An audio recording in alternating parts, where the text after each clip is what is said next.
Hello guys, ito nga pala yung thermal fuse. Isang uri ng safety device na ang trabaho ay dinidisconnect niya yung current na nagpo-flow sa circuit kapag ka na-sense niya na nag-overheat na ito. Kasi naubos na yung langis at nag-stack up na yung rotating part, ay mag-iinit ang mga motor at yung winding.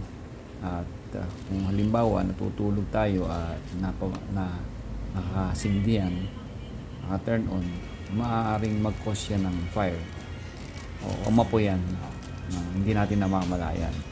Kaya mahalaga yung ating thermal fuse.